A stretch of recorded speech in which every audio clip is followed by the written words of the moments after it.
আসসালামাইকুম। রানী ঘরোয়া আচারের পক্ষ থেকে জানাচ্ছি আপনাদেরকে শুভেচ্ছা। আপনাদের জন্য নতুন আজকে নিয়ে আসলাম শুকনো আমের আচার। এটা আগের থেকে আমার বাসায় রেডি করা ছিল, আগের থেকে প্রসেসিং করে রেখেছিলাম।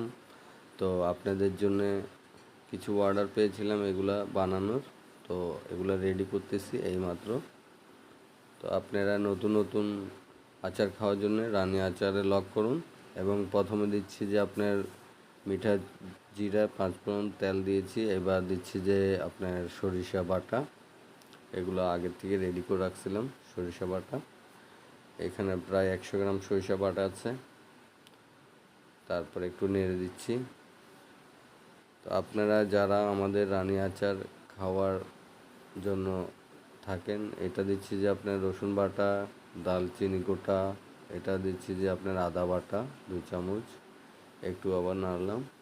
1 পাবা দিলাম গোটা রসুন এবং লাল শুকনো মরিচের গুঁড়ি দিচ্ছি 4 চামচ দিয়েছি। তারপরে দিচ্ছি রানী স্পেশাল গরম মশলা, এটা 2 চামচ। তারপরে এটা দিচ্ছি যে আপনার 5 ফোড়নের গুঁড়ি 4 চা চামচ। এটা দিচ্ছি যে আপনার ধনিয়া গুঁড়ো 2 চামচ। তারপরে এটা দিচ্ছি জিরা গুঁড়ো 2 চামচ। আবার একটু ভালো করে নাড়ছি, কষে নিচ্ছি। এটা দিচ্ছি যে গুড় 1 কেজি, এরকম ছোট ছোট করে রাখছিলাম। তো এগুলো দিচ্ছি 1 কেজি গুড় এখানে দেওয়া হচ্ছে।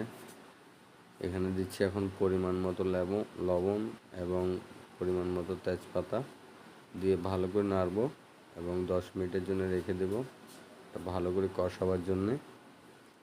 তো যারা রানী ঘরোয়া আচার পছন্দ করেন তারা অর্ডার দিতে পারেন। এটা দিচ্ছি যে 1 কাপ ভিনেগার। এবার দিয়ে দিচ্ছি যে রেডি করা শুকনো আম ছিল কাটা, ওই আমটা দিয়ে দিচ্ছি। দিয়ে ভালো করে এটা কষিয়ে মিশ্রণটা ভালো করে পুকুরিয়ে, এটা আপনার উপাদানগুলো যেগুলো দিয়েছি এখানে সব কিছু একসাথে মিক্স করতে হবে ভালো করে।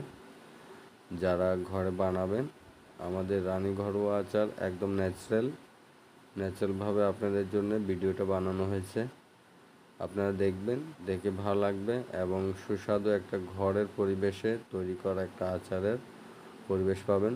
আপনার বাসায় রেডি করে দেখবেন, ট্রাই করে